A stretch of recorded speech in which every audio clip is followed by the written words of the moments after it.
कोणत्या विषयावर बोलणार, कारण तुम्ही सगळीकडे गावाकडे हे प्रसिद्ध असतात काहीतरी घोषित करत असतात. काय प्रभूची प्रार्थनेमध्ये कुठपर्यंत आलोय आपण?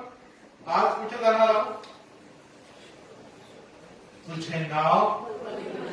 तुझे नाव hello by the name of Jesus. आज तुझे नाव पवित्र मानले जाऊ या विषयावर बोलणार आहोत आणि या विषयाने अनेकांना बहुत आशीर्वाद दिलेला आहे. पण आता तिसरा संदेश आपल्याला आपलं पहिले दुसराच पाहिजे आपण आहोत, परंतु मला त्यामध्ये यामध्ये बहुत गहन गोष्टी लपलेल्या आहेत. ते जेव्हा आपण ऐकतो तेव्हा आम्हाला या गोष्टीची जाणीव होती की प्रभू आम्हाला किती अद्भुतरीते शिकवतो. किती लोक शिकायला तयार. शिकायसाठी आपल्याकडे एक टेक्स्ट बुक देवाने दिलेली आहे. कोणती टेक्स्ट बुक आहे? पुस्तक कोणतं दिलेलं आहे? त्याच्यातून शिकायचं आपल्याला. आणि आपल्याकडे आपली नोटबुक असायला पाहिजे. किती लोकांनी आली नोटबुक ते मला माहित नाही, परंतु आपल्या डोक्यामध्ये अंतःकरण हे फार मोठी नोटबुक आहे आणि देव म्हणतो मी तुमच्या अंतःकरणावर लिहिणार आहे. ती नोटबुक आहे ना सगळ्यांच्याकडे? आणि पुढच्या वेळेस दुसरी नोटबुक देखील घेऊन या. तर आपण नोटबुक देखील घेऊन या. देवाला नोटबुक पेक्षा तुमच्या अंतःकरणामध्ये लिहिण्यात हे महत्वाचं आहे, कारण की या नोटबुक आणि हे सर्व गोष्टी ज्या आहेत ते इथेच राहतील, परंतु जे वचन तुमच्या अंतःकरणात जीवनात कोरले गेलेले ते वचन आता पण आहे आणि सतत राहणार आहे. आणि हा विषय घेत असताना आपण काय मोटिवेशन पाहायचं? दररोज किती तरी प्रार्थना बहुत प्रार्थना आपण करतो, परंतु या प्रार्थनेला जेव्हा येशूने दिलेला आहे तर निश्चितच काहीतरी अद्भुत गोष्टी आहेत त्यामध्ये. प्रार्थना छोटीशी आहे, प्रार्थना फार मोठी नाही, काही सेकंदामध्ये संपते, मिनिट पण नाही लागत संपवायला, परंतु यामध्ये जे आशीर्वाद लपलेले ते बहुत असे आहेत, कारण की बहुत अशा खूप गोष्टी त्यामध्ये लिहिलेल्या आहेत. ते मागील 2 संदेशामध्ये ऐकलेले आहेत. आणि आज आपण हे बघणार आहोत की तुझे नाव पवित्र मानले जाते. तुझे म्हणजे कोणाचे? तुझे म्हणजे कोणाचे? देवाचे नाव पवित्र मानले जाओ. तर देवाचं नाव पवित्र नाहीये का? काही सांगायची गोष्ट, देव आहे तो पवित्रच आहे, त्याचं नाव देखील पवित्र आहे. परंतु प्रश्न हा येतो की त्याचं नाव जे आहे ते कोण घेते? कोण घेते?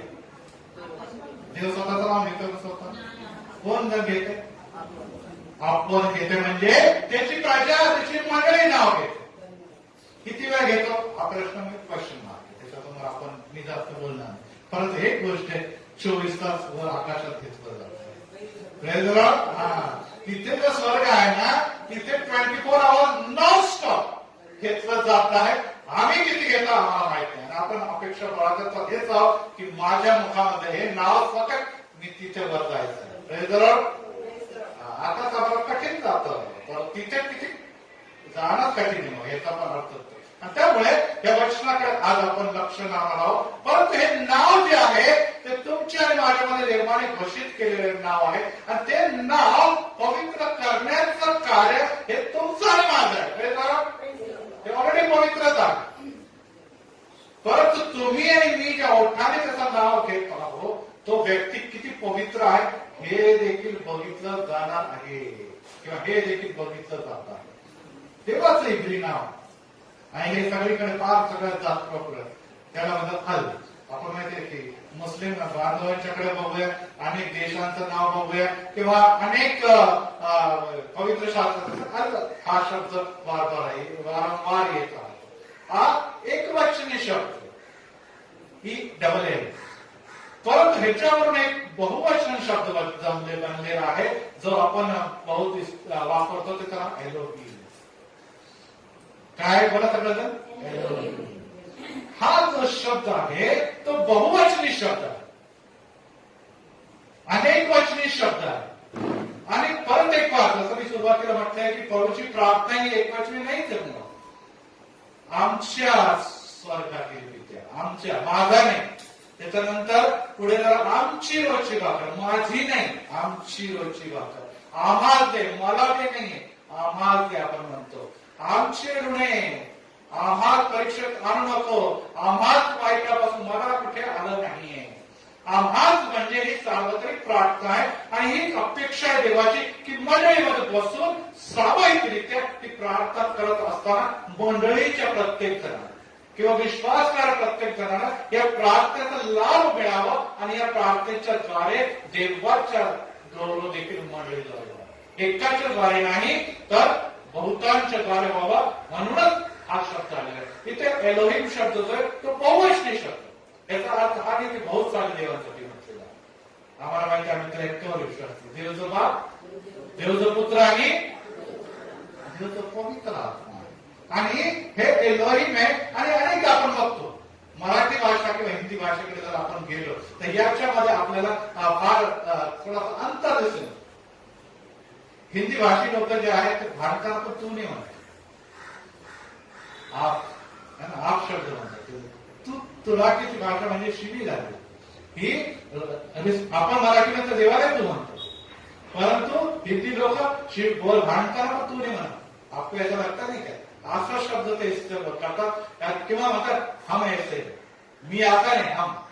म्हणजे या काही भाषेमध्ये एक वेगळा रिस्पेक्ट लपलेला असतो, एक वेगळा सन्मान लपलेला असतो. आणि त्या प्रकारे इथे एलोहिम मध्ये एक रिस्पेक्ट सन्मान ऑलरेडी तिथे आहे आणि त्यामुळे तो बहुवचनी शब्द तिथे वापरतात. परंतु आपल्याला असं दिसतं की यहुदी लोक देवाचं नाव उच्चारणं देखील योग्य नाही असं समजत. यावे हा शब्द आला आहे ना, डब्ल्यू आपण त्याला म्हणतो YHWH असा शॉर्ट वेळ है ना, यावे. आणि त्यामध्ये YHWH वापरतो म्हणजे गॉड ऑफ इस्रायल, म्हणजे इस्रायलचा देव हा शब्द वापरत. परंतु ते लोक ते शब्द वापरत नव्हते. विशेष करून जेव्हा ते दानियाच्या काळामध्ये आपल्याला माहिती केलं त्यानंतर ते बंदिवासात होते त्यावेळेस ते आणखी शब्द वापरत होते त्यांच्या आमच्यामध्ये अनेक जण युपीएस शिकलेले ग्रॅज्युएट त्या गोष्टीची जाणीव आहे. मी काही स्टडी घेते कारण की आज फार महत्वाच्या गोष्टीकडे आपण लक्ष लावणार आहोत. आणि तो शब्द याचा अर्थ प्रभू, लॉर्ड. आणि त्यामुळे सुरुवातीला ते त्या बंदिवासाच्या काळातून इस्रायलमध्ये येऊपर्यंत तो शब्द त्यांनी वापरलेला आहे, एलोहिम वापरलेला नाही. परंतु त्यानंतर मग हळूहळू शब्द यावे आणि आज आपण यहोवा देखील म्हणतो ना, यहोवा देखील म्हणतो. परमेश्वर आपण यहोवा शब्द वापरतो. आणि त्यामुळे अनुवाद याचा 6वा अध्याय पवित्र शास्त्र सुरू करूया. अनुवाद याचा 6वा अध्याय 4थ्या वचनामध्ये लिहिलेला आहे, आपला देव परमेश्वर हा अनन्य परमेश्वर आहे. आपला देव परमेश्वर हा अनन्य आहे. आणि परमेश्वरासाठी यावे शब्द वापरलेला आहे हिब्रू भाषेमध्ये. हिब्रू भाषेमध्ये यावे शब्द अनुवाद 6:4 मध्ये. आणि कोणती आज्ञा आहे? ही पहिली आज्ञा देखील आहे की तुझा परमेश्वर अनन्य देव आहे, त्याशिवाय तुझ्या समोर दुसरे कोणते पण देव नसावे. पहिलीच आज्ञा आहे. आणि त्यामुळे प्रभू म्हणजे तो देव आहे आणि आम्ही त्याची काय आहे, दास आहोत. हे गोष्ट तिथे घोषित जाहीर करण्यात आलेले. तो शासक आहे, तो राजा आहे, तो शक्तिमान आहे, तो परमप्रधान आहे, तो निर्माण करता आहे आणि आम्ही त्याची केवळ सेवक आहोत. आणि त्यामुळे सर्व गोष्टी जर त्याची निर्मिती आहे तर निर्मितीने निर्माण करण्याची आराधना करायला.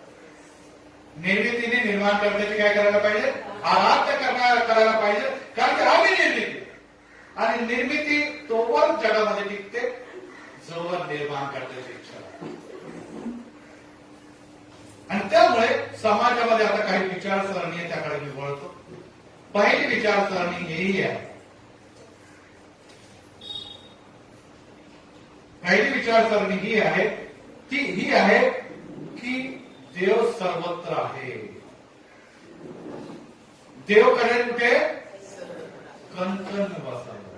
भगवान सब कणकण बसा है ना, बोलते जाते कणकण में हमारा भगवान बसा. इधर भी भगवान है, उधर भी भगवान है, इधर भी भगवान, इधर भी भगवान, किधर भी पूजा करो भगवान की पूजा करो. असं चालत का? भगवान कणकण में बसा. याच आम्हाला माहिती की आमचा येशू आज आमच्यामध्ये आहे. आज येशू माझ्यामध्ये, माझी पूजा करणार बाळासाहेबांमध्ये येशू चला याची पूजा करणार. बिशप मध्ये, पाळक मध्ये, संत मध्ये, कोणामध्ये असो येशू हाच पूजनीय आहे किंवा आराधनीय आहे, बाकीचे सर्व ज्या काही गोष्टी आहेत ते नाही. याचा अर्थ आहे की जर आपण त्या गोष्टीचा गौरव देतो, कोणत्या वस्तूमध्ये इसमें खुदा की हम आराधना करेंगे, तर याचा अर्थ आहे निर्मितीची आराधना करतो, निर्माण करण्याची नाही. आणि त्यामुळे आता प्रश्न आहे तो हा असा का? कारण एकच आहे की आमचा परमेश्वर ईर्ष्यवान देवाला कधी देखील आवडणार नाही की त्यांची महिमा, त्यांची स्तुती, त्याचा गौरव इतर कोणत्याही गोष्टीला मिळावं. इतर म्हणजे सगळे त्याच्या निर्मितीलाच ना. देवाच्या व्यतिरिक्त काय आहे? निर्मिती. आणि देवाला कधी देखील आवडणार नाही की निर्मितीला निर्माण करतात ती महिमा आणि स्तुती आणि गौरव.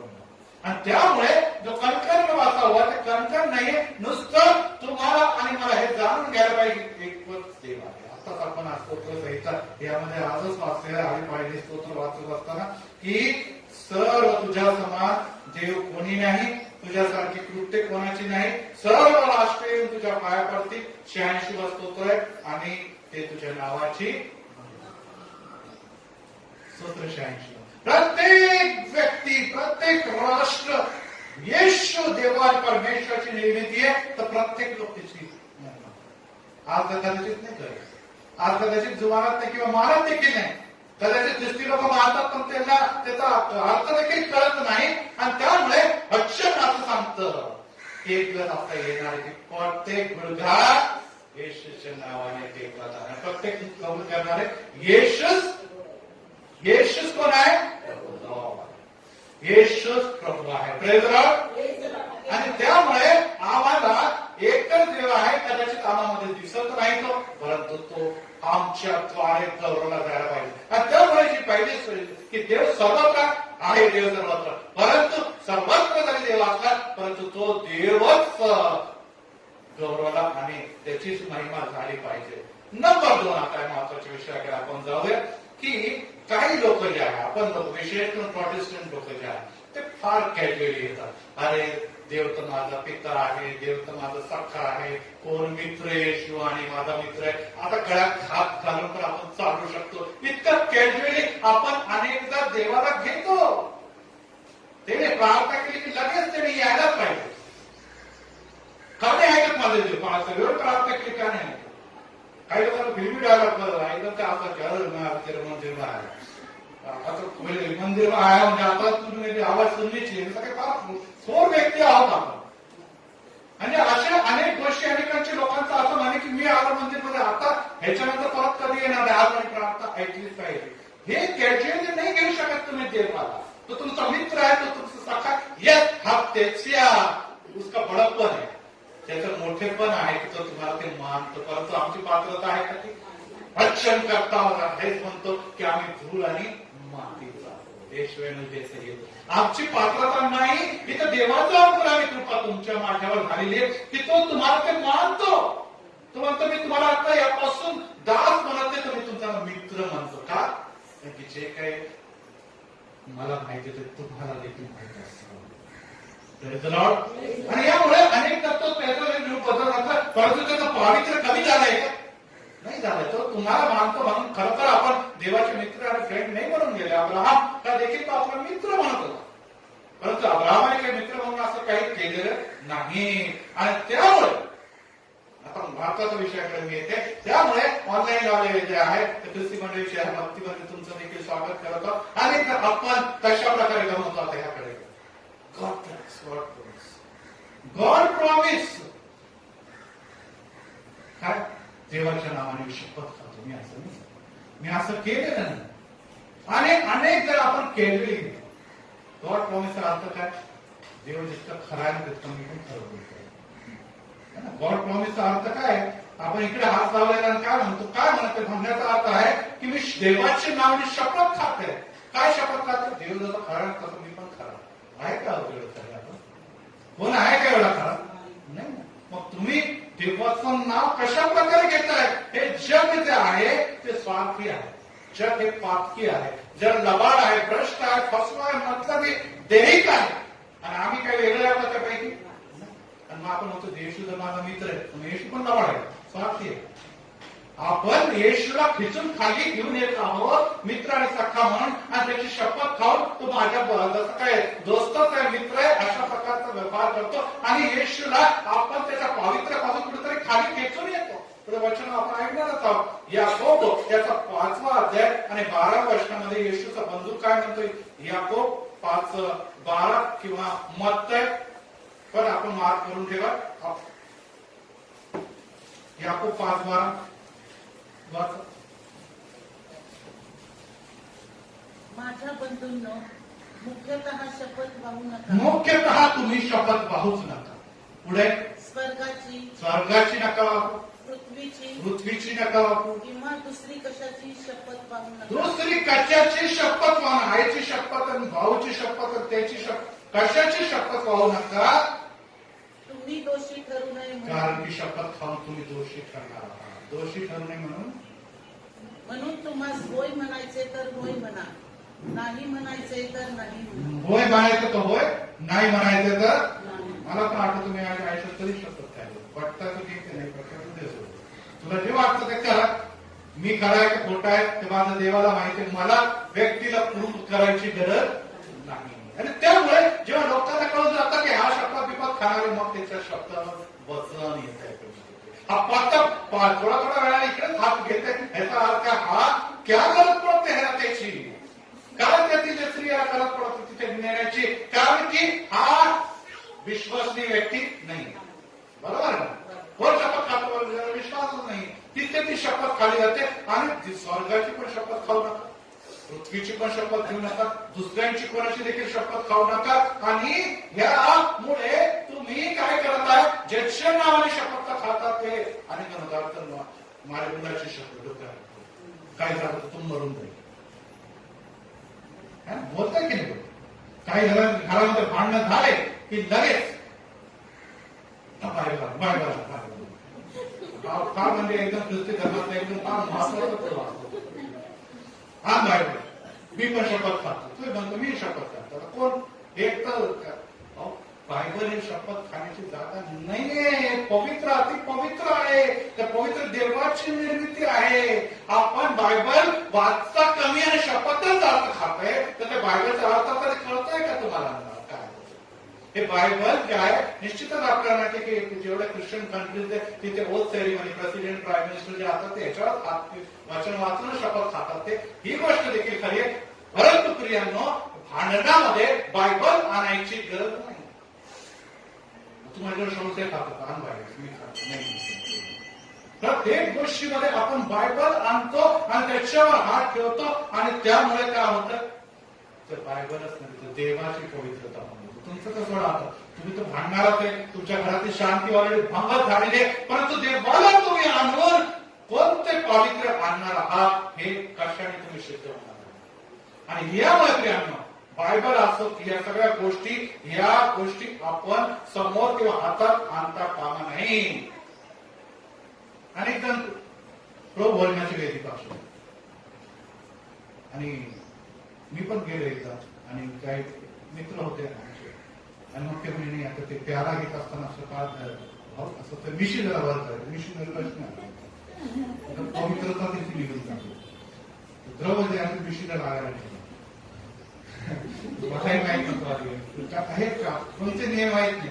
मग एका याच्यामध्ये गेलं तिथं काय पाळत साहेब डायरेक्ट काय करतात, पाळत दात नाही लागण्याचे, दात लागलं तर अपवित्र होऊन जाते, डायरेक्ट गिळून घ्यायचे. आपण काय करत आहोत, आपण कुठे चाललेलो आहोत. काय म्हणतात ते स्त्रिया ज्या आहेत त्यांचा मासिक धर्म आलेला आहे ते अपवित्र होते. येशूला ती रक्त स्रावी स्त्री शिवते. येशू काय म्हणतात अपवित्र झालं आणि ती पुढे येते. येशू म्हणतात जा बाई, तुझ्या विश्वासाने तू. येशू म्हटलं तुम्ही अशुद्ध झाले नाही. तिला माहित नव्हतं का, जगाला तसं काय कळालं होतं की ही कोणत्या वाईकारातून जात होती, परंतु तरी देखील येशूला स्पर्श करत असताना ती शुद्ध झालेली आहे. कळेल का, ती बरी झालेली आहे. आपला विश्वास काय आहे, आपला देव किती पवित्र आहे, आपण त्या गोष्टीला सोडून देतो आणि या विधीच्या मागे लागतो ज्या देवाला अनेकदा आवडत नाही. स्वर्गाकडे जर आपण बघितलं यशाया याचा 6वा अध्याय आणि 3ऱ्या वचनामध्ये जर आपण म्हणतो ते तुझं नाव पवित्र मानलं जावं, तर स्वर्गामध्ये काय दिसून येते यशाया 6व्या अध्यायामध्ये जर आपण बघितलं तर काय म्हणतो बघा तिथे 6व्या अध्यायामध्ये आणि वचन 2 आणि 3 वाचा, जे परमेश्वराचे सिंहासनाच्या समोर आहे. यशाया 6:2-3. त्याच्या भोवताली सराफीम उभे होते. सराफीम देव तिथे उभे आहे, सराफीम दूत तिथे उभे आहे. त्या प्रत्येकाला 6 पंख होते. 6 पंख आहे. दोन्ही तो आपले तोंड झाकले. तोंड दाखवण्याची पात्रता देखील नाही आहे दूतांमध्ये, सराफीम दूतांमध्ये. हे संरक्षण दूत आहे, तोंड झाकलेलं आहे. दुसरं दोन्ही आपले पाय ते झाकत आहे की पाय हा अपवित्रतेचे चिन्ह आहे, निशाणी आहे. दोन्ही उडे आणि दोघांनी ते उडतात आणि उडता उडता काय म्हणते ते आई पाहिजे उच्च स्वराने म्हणत काय म्हणतात ते पवित्र पवित्र पवित्र सेनाधीश परमेश्वर, अख्खी पृथ्वीची समृद्धी त्याचे वैभव आहे. आणि आपण प्रगटीकरणामध्ये देखील बघितलं तर तिथे देखील आपल्याला असं दिसतं की पवित्र पवित्र पवित्र असं तिचे जयघोष होत आहे. आणि तिथे म्हटलं जात आहे जो आहे तो, जो होता, जो येणार आहे तो सर्वसमर्थ प्रभू आहे. सराफीम दूत आहे तिथे. 6 पंख आहेत. 6 पंख म्हणजे 2 ते 2 झाकत का, आणि ते देवाचं पवित्र, देवाचं पावित्र्य पाहण्याची पात्रता नाही आमच्यामध्ये. डोळे झाकत आहे. दोघांनी आपले पाय झाकत आहे, कारण की माझे पाय जे अशुद्ध आहे ते देखील देवाला दिसता कामा नाही. दोघांनी उडत आहे परंतु मुख शांत नाही. ते काय जातं स्तुती स्तवन. यस, आमचं स्तुती स्तवन करण्याचं जे मुख दिलेलं आहे, जे अंतकरण दिलेलं आहे ते निरंतर चालू राहायला पाहिजे. आमचे पाय, आमचे सगळ्या काही गोष्टी जरी चालल्या नाही तरी देव हा पवित्र आहे. आणि वचन हे सांगतं की त्याच्या उपासकाने त्याची आराधना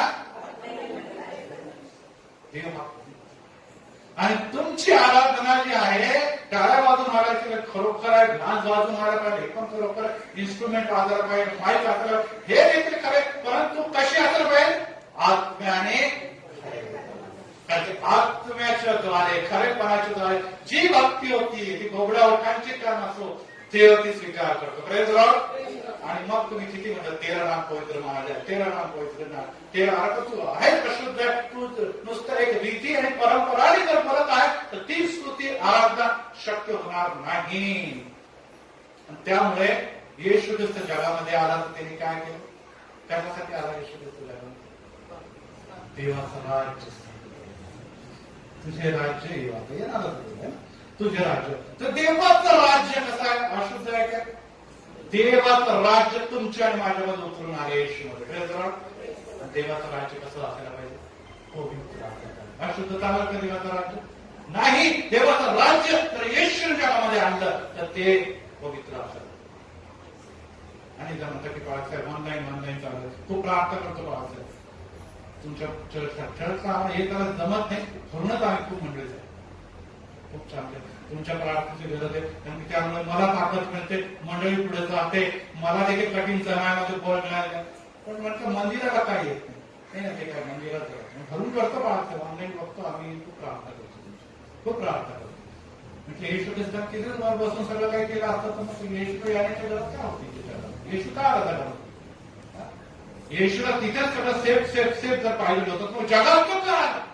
प्रश्न नंबर 2 आहे. 30 वर्ष त्यांनी एक नॉर्मल मनुष्य म्हणून घालवले की कार्पेंटर म्हणून 30 वर्ष त्यांनी घालवलेलं आहे. त्याच्यानंतर 3.5 वर्ष आत्म्याने भरून त्यांनी कार्य केलेलं आहे.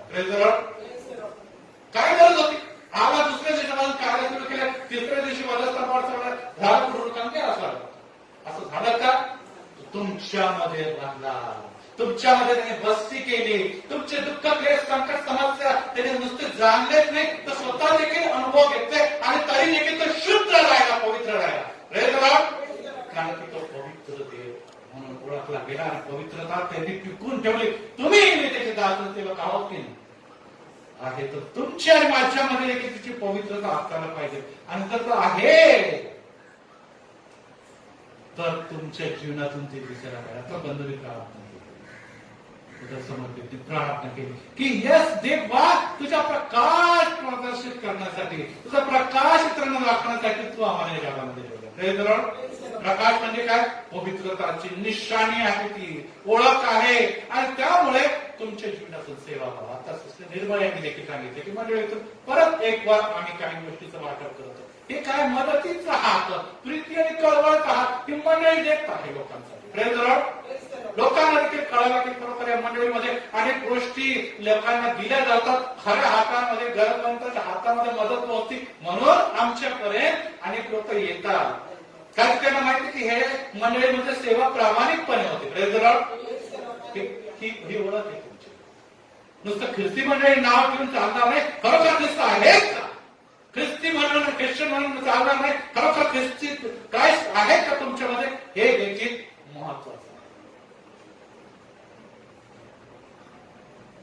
अनेक लोकांना दारू पिणारे लोक, बॉलिवूड दारू पिणारे, गुट्टे चालवणारे लोक, जी इकडे तिकडे भांडणं करणारे लोक, शिव्या काढायला, पीटर, जॉन, आपण बघतो पीटर त्यांचं नाव, कोणाचं नाव जॉन आहे, त्याचं डेव्हिड आहे. पीटर जॉन काय असे लोक होते का? सांग ना. पवित्र शास्त्रामध्ये असं काम करणार होतं पीटर जॉनच्या गोष्टी याच्या आहे का? लोकांना काय आज पीटर जॉन मध्ये कसं काय इंटरेस्ट आला एवढा? आणखी दुसरं नाव मिळत नव्हते का? कारण की पीटर जॉन नाव ठेवणाऱ्या लोकांनी ख्रिस्त सोडा मनुष्य म्हणून देखील आपली प्रतिमा जपू शकतो खालवलेली आहे. का? कारण की तुम्ही पिणारे, तुम्ही भांडण करणारे, तुम्ही एकमेकाच्या अंगावर धावून जाणारे, तुम्ही गुट्टे चालवणारे, तुम्ही सर्व अशुद्ध गोष्टी जर करणारे आहात तर तुमच्यातून कोणता ख्रिस्त दिसणार आहे? आणि ख्रिस्ताची प्रतिमा आणि पवित्रता कुठून दिसणार आहे? लोक म्हणजे येत ऐसेच लोक आहे, इसलिए तो इनकुछ लोग इनका ही नाम रखो पिक्चर में. का? कारण की हे लोकांची टेंडन्सी, या लोकांची प्रवृत्ती, या लोकांचे कार्य हेच आहे. त्यामुळे लोकांना काय मिळाले? संधी मिळाली. प्रियांनो, आम्ही नुसतं नाव नाही, आम्ही देवाची महिमा देखील घालवतो आमच्या कृतीच्या द्वारे. लोक तुमच्या माझ्याकडे बघतात आणि ते म्हणतात अरे इनकम सब चलतात, खाते पिते माझ्याकडे सोडते, बिर्याणी खाते, डान्स करते, इधर उधर बोलते. आणि हे ख्रिस्तीपणाचं पावित्र्य दाखवणार आहे का? लेवी 19:12 मध्ये लिहिले, जसं मी पवित्र आहे तसे तुम्ही पवित्र. तुम्ही माझी मंडळी ना, मी जसा पवित्र आहे तसं तुम्ही पवित्र असायला पाहिजे. आणि जर आमच्या जीवनामध्ये देवाच्या पवित्रतेला किंवा देवाच्या नावाला गौरव देणारी किंवा कलंक लावणारी एक देखील गोष्ट आहे तर कोणावर शाप उतरणार? देवाने तुम्हाला आणि मला निवडलं. कशाला निवडलं? जाऊन तुम्ही कोणते फळ देते, तुम्ही कोणते दिवे लावत आहात, कोणता प्रकाश जगाला प्रकाशित करत आहोत याचा विचार करणं गरजेचं आहे. कारण ज्यांना देवाने निवडलं त्यांच्याकडून हिशोब तर घेतला जाणार आहे. बाळक आहे, हिशोब आहे त्यांच्याकडून जास्त, एल्डर जे आहे त्यांच्याकडून पण घेतला जाणार. कारण की ते देखील मंदिराचे दिवे आहेत. मंडळीचे प्रत्येक सभासद आपण विचारला जाणार. कारण की तुम्ही ख्रिस्त गाजवण्यासाठी ख्रिस्ती म्हणून ओळखले जातात. Praise the Lord. तर ते पवित्रता तुमच्यामध्ये दिसणं आणि माझ्यामध्ये दिसणं हे गरजेचं आहे. आणि जर तुमच्या माझ्यासाठी पाप दिसतं तर तुम्ही देवाची गौरव नाही तर तुम्ही काय करतात? मान करतात. जे जास्त पवित्र असतं किंवा जे म्हणतात ना ते जास्त प्रामाणिक असतं त्यांच्याकडे जगाचं जास्त लक्ष असतं. जे बेकार असताना तू काय देखणे इधर पडत येत आहे त्याचं काय नाही. परंतु जर तुम्ही जर आहात देवामध्ये तर तुमच्याकडे जास्त दृष्टी लोकांची असतात. ते जास्त तुमच्याकडे निरीक्षण करणार आणि निरीक्षण जास्त करणार तितका जास्त जर देव तुमच्यामध्ये तर त्यांना जास्त देव दिसणार. Praise the Lord. बेकार लोकांच्याकडे लोक म्हणतात द्यायचं शेवट असतं काय देणार. परंतु तुम्ही तुमच्या घरातून एक दोन आवाज आले तर पूर्ण कानात सगळं इनके घर में काय चाललं आहे एकदम सगळ्यांचे काम वगैरे सगळं काय झालं सिस्टर, काय झालं ब्रदर, काय तुम्हाला विचारते तुमच्या घरून कधी असा आवाज देतो हे काय घडलं तुमच्या घरात. ही गोष्ट तुम्हाला आणि मला लक्षात ठेवणं देखील गरजेचं आहे. आणि त्यामुळे काही प्रश्न जे विचारले जातात आणि त्या प्रश्नाकडे मी नेतो. कारण की आम्ही कोणत्या वचनाकडे दृष्टी लावत आहोत? तुझे नाव, देवाचं नाव पवित्र नाही आहे का? देव आहे पवित्र, त्याचं नाव देखील पवित्र आहे. सुरुवातीला सांगितलं की यहुदी लोक किंवा त्या काळातले इस्रायली लोक त्याचं नाव घेणं देखील, तोंडातून येणं, उच्चार करणं देखील समजत होते की माझ्या तोंडाचे नावला म्हणजे अशुद्ध आहे. यशाया देखील म्हणते मी अशुद्ध लोकांमध्ये राहतो, अशुद्ध ओठांच्या लोकांमध्ये राहतो आणि मी माझ्या डोळ्याने माझ्या देवाला बघतो. यशाया 6 मध्ये लिहिले. आणि त्यामुळे तुम्हाला नाव देखील घेण्याची पात्रता नाही, परंतु तरी देखील आज आपण इथे वर्षी स्तुती करतो आणि वारंवार आपण म्हटलं की देवाने ते ऐकलेलं आहे आणि ते देवाला आवडतं देखील आहे. परंतु अनेकदा काही गोष्टी ज्या आहेत पवित्रतेबद्दल विचारल्या जातात आणि ती गोष्ट नंबर 1 ही आहे की देवाला काय माहिती, फार कॉमन डायलॉग असतो मनुष्याला जगामध्ये पवित्र जीवन द्यावा, पवित्र जीवन. अरे इधर क्या प्रॉब्लेम है, खुदा को क्या मालूम, वो बैठा आकाश में, आम्हाला काय समस्या आहे, आम्हाला कोणतं रडणं आहे, आमच्या काय टेन्शन आहे, आमचे काय प्रश्न आहे, हे सगळं हे काय भ्रष्टाचार आहे हे आम्हाला माहित आहे. देव तिथे लांब असतो आणि ते आपल्याला दूर देतो, दूर देतो. हमारे घर पे काय चल रहा है, मग देवाला कळतच नाही ह्या सगळ्या गोष्टी आणि अशा समय आम्ही देवाला स्वतःहून दूर करतो. परंतु लक्षात ठेवा, जसं मी सुरुवातीला प्रभू येशू ख्रिस्त जर तुमच्या माझ्यावर प्रीती करत नव्हता, जर त्याला तुमच्या आणि माझ्यात काही इंटरेस्ट नसता, तर परकी लोक जेंटाईल म्हणतो म्हणून आपण निश्चितच नाशासाठी निर्माण झाले होतं आणि नाशच आमचा शेवट होता. त्यांच्यासाठी तर जगात आला. Praise the Lord. आला की नाही आला? किती लोकांसाठी जगामध्ये आला? प्रत्येक मानवासाठी, प्रत्येक पाप्यांसाठी, धार्मिक लोकांसाठी तर जगामध्ये आला. आणि नंबर 2 जी आहे ते जगात त्यावेळेस खूप शुद्ध लोक होते, आता खूप पाप झाला असेल. आदाम आणि हव्याने पाप केल्यापासून पाप सर्व लोकांमध्ये सुस्त नव्हे तर प्रत्येक रक्तामध्ये देखील शुद्ध आहे. आम्ही पापाची प्रजा पवित्र वचन देखील सांगता आणि हे पापी जगामध्ये येशूने प्रवेश केला आणि तो राहायला त्यांच्यामध्ये, त्यांनी मानवीय देह धारण केलं. बरोबर आहे ना? मनुष्याचं देह धारण केलेलं आहे आणि त्यामुळे सुख दुःख रडणं बोलणं या सर्व गोष्टी त्याला माहीत होतात आणि त्याच्या स्वभावामध्ये देखील होत. परंतु पाप त्याच्या स्वभावामध्ये का त्याला संघर्ष करावा लागला. आपण म्हणतो ना तो मनुष्य झाला आणि त्यांनी दाखवलं की मनुष्य बनवून आम्हाला निश्चितच मोहपाशाशी झगडावं लागतं. मोहपाशाच्या विरोधात आम्हाला ताकद आणि बळाने कार्य करावं लागतं. हे प्रत्येक मनुष्याला येशूला देखील करावं लागलेलं आहे. पहिल्याच दिवशी येशूचं देवाला उभा राहिल्याबरोबर तो परीक्षेला कमवून गेला की नाही. 40 दिवसाची सुरुवात आपण करत असताना तिथूनच सुरुवात करतो की येशूला शैतानाने प्रश्न सांगितले आणि मोहपाशात पाडण्याचा प्रयत्न केलेला आहे. त्यामुळे येशू या सर्व गोष्टीपासून दूर राहिला नाही, त्याला देखील अपवित्र करायचा प्रयत्न केला. परंतु येशूने शैतानाला आणि जगिक मोहपाशाला संधी दिलेली नाही आणि त्यामुळे तो त्या सर्व वासनाला देख वाचला सामोरे गेला आणि त्यांनी पापाचा शिरकाव होऊ दिला का. त्यामुळे जर ते होऊ दिला नाही तर त्याला माहिती आहे की त्याला लढायचं कसं. देवाला माहिती आहे की तुम्हाला किती बळ लागतं, तुम्हाला किती स्वतःला काय म्हणतात येशूच्या वचनामध्ये आणि त्याप्रमाणे नीतिमत्वामध्ये सर्व प्रकारच्या मॉरल्स मध्ये सर्व प्रकारच्या देव वाचनाला घालवण्यासाठी किती लढावं लागतं हे त्याला चांगलं माहिती आहे आणि त्यामुळे त्याने आपल्यासाठी एक वधस्तंभ ठेवलेला. जितकी लोक आपले पाप पदरी घेते देवा त्या रक्ताच्या शुद्धता महान कर आणि त्यासाठी त्यांनी एक योजना केलेली आहे आणि तो म्हणतो माझ्या स्मरणार्थ काय करा. येशूचं रक्त आम्हाला सर्व धर्म आणि पापापासून शुद्ध करतं ही देवाची योजना आहे, ती त्याने आणलेली आहे. त्यामुळे जर आपण म्हणतो की ऊपर बैठा हमारा क्या है आपण चुकत आहोत. येशू रडला. कशामुळे तर रडला, मेला म्हणून तर रडला, यरुशलेमकडे तो बघून रडला. ते काय त्याला दिसत होतं की यांच्यामध्ये पाप आहे, यांच्यामध्ये अशुद्धता आहे, त्यामुळे यांचा कोणत्या प्रकारचा अविश्वास यामुळे नाश होतो. त्यामुळे येशू रडलेला. आज येशू आजारामुळे असं लिहिलंय काय त्याला खेळ टाकत असताना येशू खूप रडत होता. काट्याचा मुकुट घालला, येशू रडत होता, त्याच्या तोंडावर रडत होता. आता कुठे लिहिलंय का?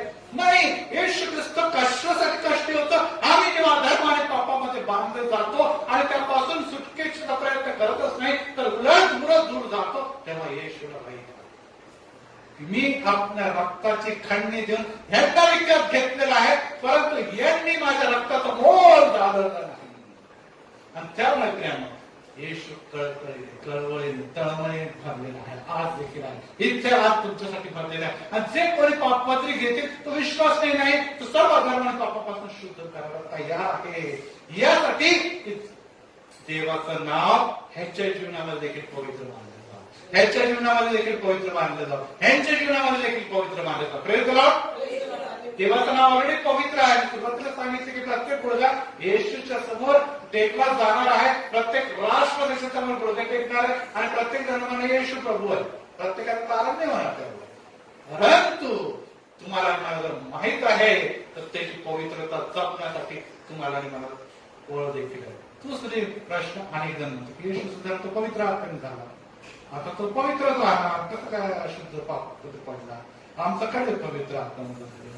आम्ही तर पापाची लिहिलेलंच आहे की मातेच्या गर्भापासून जेव्हा तेव्हापासून मी अशुद्ध स्तोत्र 51 मध्ये दावीदच राजा म्हणतो, आम्ही त्यामध्ये जन्मलं तेव्हा आमची पापीच राहणार. यस, ही गोष्ट खरी आहे. येशूचा पिता कोण होता? पिता. माता जगी असली, परंतु पिता कोणता होता? त्याचा स्वर्गीय. आणि त्या वैभवामध्ये त्याच्यामध्ये त्याचा जन्म जरी झालेला, परंतु तुम्ही आणि मी इथे बसलेल्या बहुतांशी लोक, किती लोकांचं बाप्तिस्म झालं? हात वर. आमचं बाप्तिस्म झालं आणि बाप्तिस्म झालेल्या नंतर आम्ही आपल्या धर्म आणि पापांना आता सोडून एक नवीन जन्म प्राप्त झालेला. Praise the Lord.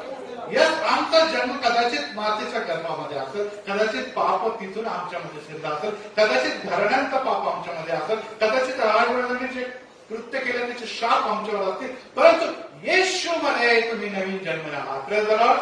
आणि येशू मध्ये जर तुम्ही जन्मला आहात तर तुमच्यामध्ये पाप परत शिरत असताना कशाची गरज आहे तुम्हाला? पवित्र आत्मा तुम्हाला दाखवतो, ही चूक तुझी आहे, ती चूक तुझी आहे, हे पाप तुझे, ते पाप तुझे आहे. येशू ख्रिस्त देखील बाप्तिस्मा घेतला आणि बाप्तिस्मा घेतला काय लिहिलं वचनामध्ये? की आत्मा पवित्रासारखं त्याच्यावर, आणि त्यानंतर मग तो जगामध्ये कार्य करतो. आज तुमची आणि माझ्यामध्ये या बाप्तिस्माच्या समयाच्या पासून आज पवित्र आत्मा आहे. किती लोकांना वाटतं की नाहीये? मी सगळं ऐकतो आणि तो पवित्र आत्मा आम्हाला सांगतो की ही चूक आहे, ते चूक आहे, हे करू नको, ही देवाला आवडत नाही, ही देवाच्या आज्ञा मोडणार आहे, हे अशुद्ध गोष्टी आहेत, तो सांगतो. आणि मग जे त्याचे ऐकतात त्यांना तो काय करतो? पवित्रतेच्या राजमार्गावर येशू बरोबर घेऊन जातो. Praise the Lord. आपला रस्ता तो नाही, भावा बहिणी तो रस्ता आपल्याने, आपला रस्ता हा आहे. आणि या रस्त्यावर मार्ग, सत्य व जीवन मीच आहे. जिथे येशू चालत आहे तिथे आपल्याला चालायचं आहे. आणि तो मार्ग कशाचा? शुद्धतेचा राजमार्ग आहे. Praise the Lord. आणि त्यामुळे जर तुम्ही आणि मी म्हणतात येशू पवित्र आत्म्याने जमला तर लक्षात ठेवा, येशू ख्रिस्ताने एक जरी चूक केली असते आपल्या आयुष्यात, एक जरी पाप केलं असतं तर ते वधस्तंभावरचं वलांडणाचं कोपऱ्याचं अर्पण पूर्ण. लक्षात ठेवा, एक जरी अधर्माने पाप त्याच्या काही आलं असतं आणि यासाठी येशू म्हणतो की झाल्या आपल्याला विद्या आम्हाला माहिती फार कठीण आहे, परंतु हे जे काही मी आता करत आहे, तुझी योजना आहे, वलांडणाचा कोप क्रमाने मी अर्पण जाता कोणता पण दोष राहता कामा नये, परिपूर्ण येशू शेवटी म्हणतो पूर्ण झालेलं आहे. Praise the Lord. यात काहीच अपूर्ण ठेवलं नाही. त्या परमेश्वर जी जबाबदारी तुम्हाला या राष्ट्रामध्ये, या जगामध्ये पाठवून सांगितली होती की जा आणि या राष्ट्रासाठी एक उपक्रमानं तू जीवन अर्प, यासाठी की जे कोणी तुझ्यावर विश्वास ठेवतील त्यांचा नाश होईल, त्यांना कोणतं जीवन मिळावं? ते जीवन आता तुझ्यापासून मिळणार. आणि ते जर शक्य झालं नसतं, ते जर तो चुकला असता तर त्याला काहीच अर्थ नव्हता. आणि मग त्यामुळे येशूचं अर्पण आणि आपलं शुद्धता, जन्म याची तुलना करता कामा नाही. आणि त्यामुळे 2 पेत्र 1 अध्याय आणि वचन 3 आणि 4 वाचा. पहिलं पेत्र, दुसरा पेत्र आणि पहिल्याच अध्यायाचं वचन 3 आणि 4. ज्याने तुम्हा आम्हाला आपल्या गौरवासाठी व सात्विकतेसाठी पाचारण केले. आपल्या गौरवासाठी आणि सात्विकतेसाठी ज्याने आपल्याला पाचन केले. त्याच्या ओळखीच्या द्वारे त्याच्या ईश्वरी सामर्थ्याने जीवनास वस्तुभक्तीस आवश्यक असलेल्या सर्व गोष्टी आपल्याला दिल्या. या ईश्वराच्या भक्तीत कसं चालायचं, येशू बरोबर कसं जीवन घालवायचं, येशूच्या बरोबर त्याची भक्ती कशी करायची, सर्व गोष्टी देखील आत्मचित्रात तुम्हाला दिलेल्या आहे. नुसतं तुम्हाला पुत्र कन्या म्हणून वेगळ्या केल्या नाही. 4थ्या वचनामध्ये काय लिहिलं? त्याच्या योगे मोलवान व अति महान अशी वचने आपल्याला दिलेली. आता तुमच्याकडे हे वचन देखील दिलेले आहे, पवित्र शास्त्र देखील दिलेले आहे, ते तुमच्यासाठी प्रकाश आणि मार्ग देखील आहे. आणि त्यामुळे तुम्हाला हे सर्व जे काय हत्यार म्हणूया, साधन म्हणूया, हे सर्व कृपादान आहे, हे सर्व देऊन देवाने सज्ज केलेले आहे, रिकामा ठेवलेले नाही. पुढे यासाठी कशासाठी दिलेले आहे? त्यांच्याद्वारे तुम्ही वासनेपासून या सर्व गोष्टीमुळे तुम्ही वासनेपासून आणखीन उत्पन्न होणारी जगातील भ्रष्टता चुकवून ईश्वरी स्वभावाचे वाटेकरी व्हा. ईश्वरी स्वभावाचे वाटेकरी व्हा. ईश्वरी स्वभाव काय? तो पवित्र आहे. Praise the Lord. तो पवित्र आहे आणि या सर्व गोष्टी देऊन तुम्हाला त्यांनी त्या पवित्रकडे चालण्याचा मार्ग खुला केलेला आहे. आणि यासाठी तुम्ही स्वतःच्या प्रयत्नाने तुम्ही कमी पडणार हे येशू पण जाणतो आणि त्याला निश्चितच माहिती आहे. परंतु आत्मा ठेवलेला आहे, येशूचं रक्त ठेवलेलं आहे, त्याची मध्यस्थी बदली काय ठेवलेलं आहे आणि हे पवित्र वचन तुम्हाला ठेवलेलं आहे यासाठी की तुमच्यामध्ये देवाचं राज्य उतरून आणले. तर राज्य जेव्हा जगाला दिसेल तो तुम्हाला खरोखर ही पवित्र प्रजा आहे, हे पवित्र निवडलेले लोक आहे, हे पवित्र इस्रायल आहे, अब्राहमाची संतती, पवित्र ख्रिस्ती मंडळी आहे आणि ही अंतरात गेली. ही गोष्ट जगाला देखील दिसायला पाहिजे. देवाला तर देव निश्चितच बघतो आणि त्याला आपण टाळू शकत नाही. आणि तिसरी गोष्ट, महत्वाची गोष्ट आणि मला संपवतो, अनेक जण पाहायचं आहे ते सगळं बदल होतं. आमचा व्यवसाय असा आहे, आमची नोकरीच अशी आहे ना, आम्हाला कामात असं करावं लागतं, थोडा बहुत देणं देणं पडतं. काय पेट पाणी कसं काय करावं, थोडं जर घ्यावं लागतं, थोडं द्यावं लागतं, थोडं केलं तर काय होतं. आणि खूप मोठं आहे ना, एक वचन म्हणे, किसी के जान बचाने के लिए थोड़ा बहुत झूठ बोल दिया तो पास नहीं होता, पुण्य का काम. बरोबर आहे ना. कोणाला चांगलं काहीतरी करायला थोडंसं खोटं बोलतं तर चांगलंच, त्याचा विचाराला फायदा होतो. तर थोडं खोटं बोलणं नाही तर चांगली गोष्ट. आणि अनेकदा आपण असं खोटं स्वतःला बोलून पापाच्या मागे लागतो. आणि त्यामुळे आम्ही कोणता माझा बिझनेस आहे, कोणती माझी पॉलिसी आहे, कोणत्या प्रकारचा धंदा आहे हे देव बघणार नाही. विशेष करून पोलीस डिपार्टमेंट आपण म्हणूया, वकिली म्हणूया किंवा आपण पॉलिटिक्स म्हणूया, तिथे खोटंच बोलावं. आता इलेक्शन चालू आहे, आपल्याला माहिती आहे, सगळ्या जगाला माहिती आहे की किती वाद आहेत आणि किती ते प्रॉमिसेस ते पूर्ण करणार. हे सर्व काही जगामध्ये चालतं, हे जगामध्येच चालतं, जगामध्येच चालणार आणि जगामध्येच राहणार आहे. तुम्ही आणि मी कोण? त्याची पवित्र निवडलेली प्रजा. हो, तुम्हाला करायला पाहिजे किंवा नाही ते थोडं चल जाईल. हा प्रश्न जर विचारायचा तर येशू ख्रिस्ताने देखील व्यवसायाच्या बद्दल स्पष्ट सांगितलं, बिझनेसचं नाव बिल स्पष्ट सांगितलं की काय करायचं काय नाही. आपण उघडतो आणि मग मी संपवतो. डुक्र शुभ वर्तमान काढूया. त्याचा तिसरा बिझनेस, कोणकोणत्या बिझनेस मध्ये काय काय करायला पाहिजे हे येशू ख्रिस्ताने स्वतःच सांगितलेलं आहे. त्यामुळे मी काय सांगण्यापेक्षा येशू काय सांगतो याकडे आपण बघूया. डुक्र शुभ वर्तमान 3रा अध्याय 10वं वचन. यामध्ये श्रीमंत लोकांसाठी येशू काय म्हणतो. तेव्हा लोक समुदाय त्याला विचारत आला आणि मग म्हटले, श्रीमंत लोकांनी विचारलं की आम्ही काय करावं, आम्ही तर श्रीमंत आहोत. तेव्हा येशू म्हणतो, तो त्यास उत्तर दे, ज्याच्याजवळ 2 अंगरखे त्याने त्यात नाही त्याला 1 द्यावा आणि त्याच्याजवळ अन्य त्याने त्याप्रमाणे. तुझ्याकडे जास्त आहे ना, तर स्वतःसाठी नको देऊ, दुसऱ्यांना देखील जर तू श्रीमंत आहे. नंबर 2 बघा, 12 वर्षामध्ये कोणाच्या बद्दल सांगितलं? Jakatdar, tax collector. आमच्यामध्ये इथे माझी भाची बसलेली आहे, ती सीएची परीक्षा पास झालेली आहे आणि त्यामुळे एक मोठा आनंद आहे. की चार्टर्ड अकाउंटंट बनणार आहे. टॅक्स कलेक्टर जे आहे टॅक्स त्या काळात सगळ्यात भ्रष्ट लोक समजले जायचे, चुंगी नाक्यावर म्हणायचे किंवा जकातदार म्हणायचे. त्याच्याबद्दल येशू काय म्हणतो बाबा, मग जकातदारी बाप्तिस्मा घ्यायला आले. मला एक ख्रिश्चन म्हणायचं, मला येशूला पत्करायचं. येशू काय म्हणतो, येशू काय म्हणतो, गुरुजी आम्ही काय करावं. तेव्हा येशू तो त्याला म्हटले, जे नेमून दिले त्याहून अधिक काही घेऊ, जे तुला जेवढा रूल आहे ना त्या हिशोबाने तू कलेक्ट कर, व्यवसाय सोडू नको, परंतु जास्त टॅक्स आणि जास्त वसुली आणि कमिशन या सगळ्या गोष्टी करायची गरज नाही. तुझा व्यवसाय सोडा आपल्या हिशोबाने तू म्हटलंय का, नाही म्हटलेला. परंतु तू व्यवसाय करत असताना तुला ते काय करावं लागत, करावं लागत. तिसरा व्यवसाय बघा, 14व्या वर्षामध्ये शिपायांनी त्याला विचारले की आम्ही काय करावं, आम्हाला पण येशू तुझ्या मागे चालू. आता पोलीस डिपार्टमेंट आहे की नाही, पोलीस डिपार्टमेंट किती शुद्ध पवित्र असतं ते देखील आपल्याला. येशूला विचारलं तेव्हा त्यांनी म्हटलं, कोणावर जबरदस्ती करू नका, कुभांड आणू नका आणि आपल्या पगारात तृप्त राहा. ऊपर की कमाई, ऊपर की कमाई, ऊपर की कमाई. अरे ऊपर की कमाई मध्ये नीचे ही जाने वाले हैं तुम. तुम्हाला नीचे की कमाई जर मिळाली तो ऊपर मिलने वाली, बहुत कमाई मिलने वाली. वो कमाई ऊपर की कमाई की तरफ देखो, नीचे की कमाई की तरफ मत देखो.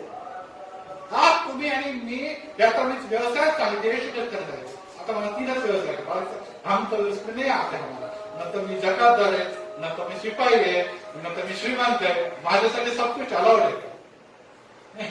असं नाहीये, कोणता पण व्यवसाय असं त्या व्यवसायामध्ये आम्ही फसवेगिरी करतो, आम्ही भ्रष्टता करता नाही. आम्ही येशूला बघून त्याच्या मागे चालायचं आहे आणि जर आम्ही असं करतो तर आम्ही त्याचं पवित्रता जपतो, आम्ही त्याची शुद्धता जपतो. आणि जर आम्ही तसं करत नाही, आपण म्हणून पाळत ते काय पूर्णच कारण आमचं घर कसं चालणार आहे, त्याच्यावर तर आमचं घर चालतं आलं. आम्हाला पुष्कळ काही गोष्टी करायच्या, गरिबी येऊ शकतो, लॉस पण होऊ शकतो कदाचित तुमचं, कदाचित तुमचा मान सन्मान पण पैसा म्हणतात दुसरी कमाई खाण्याचे जेवढा तुम्हाला प्रतिष्ठा बंगले गाडी ते सगळं मिळणार नाही, हे देखील होऊ शकतं. परंतु हे सर्व काही मिळालं, अख्खं जग जरी मिळालं आणि आत्मा गमाला तर जायला श्रीमंत मी हे केलं ते केलं ते केलं, हे मेरी बहुत सारी इच्छा. त्याच रात्री देव विचारतो की तू सर्व काही कमवलं, परंतु आत्मा तर तुझा पापामध्ये आहे, कोणासाठी हे कमवत आहे. आणि ते पैसे कमवलेले न तर तुम्हाला फायदा देणार, न तर तुमच्या येणाऱ्या पिढीला फायदा देणार. असे कमवणारे लोकांच्या पिढ्यांच्या पिढ्या बर्बाद होतात, कारण की आई वडिलांनी पाप केलं आणि त्याचं फळ पुढच्या जनरेशनला भोगावं लागतं. आणि त्यामुळे जेव्हा आपण तरुण योसेफाच्याकडे आणि तो पोटिफरच्या घरामध्ये जातो, त्याला सगळं काही जबाबदारी आहे, परंतु त्याची बायको येते आणि या तरुण योसेफाला मोपाशामध्ये वासनाच्या जाळेमध्ये जेव्हा ओढू पाहतो, तेव्हा मला सांगतो योसेफाचे आई वडील होते का, एकदा वडीलच भाऊ वगैरे होते का, भाऊने ते विकूनच टाकलं होतं. त्यामुळे भावाचंही काय, कोणता देश ते आपल्या देशामध्ये होता का, दुसऱ्या मिश्रमध्ये जाऊन पडलेला होता. कोणी बघणार होतं का, कोणी देखील बघणार. वय कसं होतं, तरुण, आणि ज्या तरुण वयामध्ये सहज व्यक्ती मोहपाशामध्ये सापडू शकतात, त्याच्याकडे खूप स्किल होतं. ना माझा आई बाप बघायला, ना माझा कोणी मेरा माँ बाप ने मेरे को छोड़ दिया, मैं तो अनाथ हो गया, मैं कुछ भी कर सकता हूँ, असं देखील तू म्हणू शकता असता. परंतु त्याला माहिती नाही देव मला माझा देव मला बघतो हे त्याला माहित होतं, आणि त्यामुळे त्याला काय अवॉर्ड लगेच मिळाला, तो बंदिवासाला त्याला धरण्यात आलं आणि चुकीच्या आळामध्ये योसेफ तरुणाला जलदिवासात टाकलं. परंतु देवाने त्याला राहू दिलं का, जर त्याने पाप केलं असतं तर कदाचित थोडंसं मान सन्मान किंवा माझ्या मौज मजा त्याला मिळाले असते काही दिवस काही समय. परंतु आता तो पंतप्रधान झालेला आहे, मिस्राचा पंतप्रधान. Praise the Lord. यस, कुछ समय सहना पडेगा, कुछ समय दुःख में रहना पडेगा, हे सर्व गोष्टी तुमच्या जीवनात येतील. परंतु आम्हाला शेवटी अल्टिमेटली जेव्हा आपण त्यातून बाहेर येऊ ते म्हणजे खरोखर हा पवित्र देवाचा पवित्र पुत्र आणि पवित्र कन्या. Praise the Lord.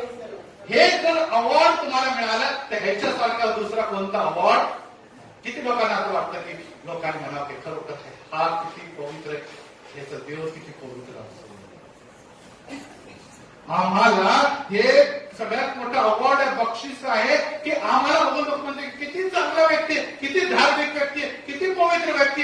जर हा असाय तर ह्याचा देव किती असं म्हणाल का, म्हणजे याच्यात देव किती नाही.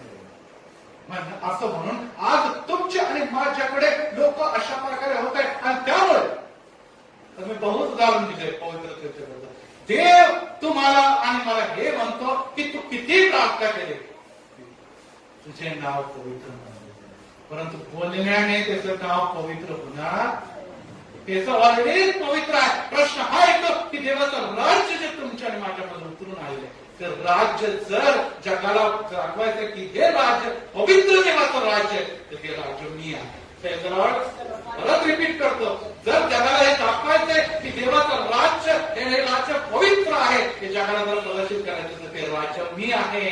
कारण की माझ्या काही देव आणि पवित्र देव वस्ती करतो. हेच माझ्या जीवनामध्ये पैसा नाही, हेच माझ्या जीवनामध्ये धन नाही, हेच माझ्याकडे कदाचित मान सन्मान नाही, या कदाचित मला लोक विचारत नाही, कदाचित मला चांगला बोलता येत नाही, परंतु मी माझ्या देवाच्या बरोबर चालतो आणि रोज देवाला शाबासकी देऊन म्हणतो की शाबास खऱ्या विश्वासू असा तू थोडक्याबद्दल विश्वासू राहील का. तुझ्याकडे काही नाहीये, तुझ्याकडे घर नाहीये, राहायला जागा नाही, नोकरी नाही, पैसा नाही, मुलं बाळा नाही, कोणीच तुला विचारत नाही, परंतु तू तरी माझ्या विश्वासात राहिला आणि म्हणणं की नाही काही झालं तरी माझी म्हणजे देवासाठी मी माझी पवित्रता सोडणार नाही. देव जसा बोलत तसं मी चालल, देवाच्या आज्ञेच्या विरोधात मी वागणार नाही. आणि जर मी असं करतो तर मग माझ्या देवाचं नाव पवित्र होणार. आणि जर नाही तर मी रात्रंदिवस पवित्र पवित्र पवित्र करत राहिलं तरी काहीच होणार नाही. कारण की देव ऑलरेडी पवित्र आहे. तुमच्याकडे लोकांनी म्हणा हे पवित्र ही पवित्र तेच ती मंडळी पवित्र आणि हे लोक पवित्र. प्रभूला आज आम्ही तुला तुम्ही मागणी गौरव देतो.